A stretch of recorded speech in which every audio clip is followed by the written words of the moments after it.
Hello dears, ഇന്ന് നമ്മളൊരു neck embroidery ആണ് നോക്കുന്നത്. സിൽക്ക് ത്രെഡും ആൻറ്റി ഗോൾഡൻ ബീഡ്സും യൂസ് ചെയ്തിട്ടാണ് നമ്മൾ ഈ വർക്ക് ചെയ്തെടുക്കുന്നത്. ഫാബ്രിക്കിലോട്ട് മാച്ചുള്ള സിൽക്ക് ത്രെഡ് 14 സ്ട്രാൻഡ്സ് എടുത്തിട്ടാണ് നമ്മൾ ഈ വർക്ക് ചെയ്തെടുക്കുന്നത്. ചെറിയ റൗണ്ടുകൾ മാർക്ക് ചെയ്തേക്കണേൽ റിംഗ് നോട്ട് ഫ്ലവർ ആണ് നമ്മൾ ചെയ്തെടുക്കുന്നത്. അതിനായിട്ട് താഴേന്ന് നീഡിൽ മുകളിലോട്ട് കുത്തിയെടുക്കുന്നുണ്ട്.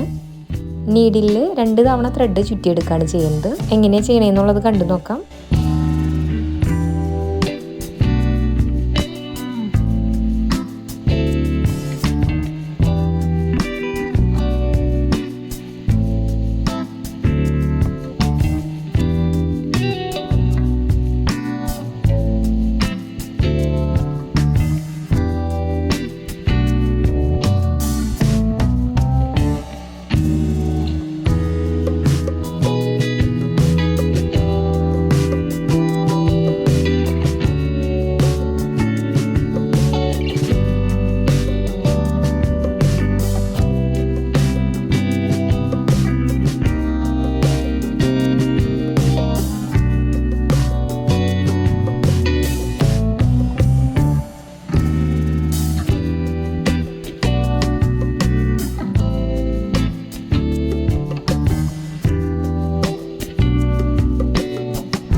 ഇങ്ങനെ എല്ലാ ഫ്ലവേഴ്സും നമുക്ക് ചെയ്തെടുക്കാം.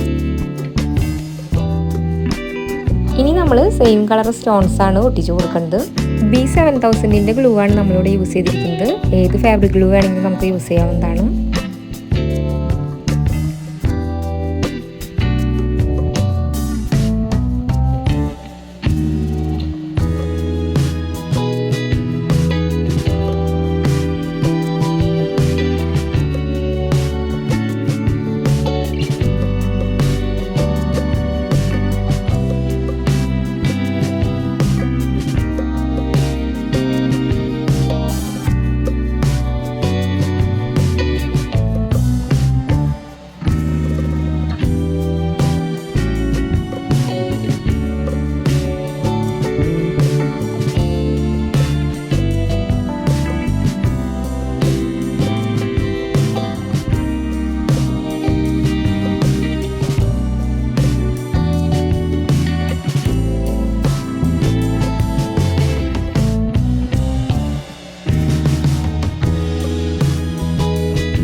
നെക്ക് ലൈനിൽ കംപ്ലീറ്റ് ആയിട്ട് നമ്മൾ സ്റ്റോൺസ് ഒട്ടിച്ചെടുത്ത് കഴിഞ്ഞു.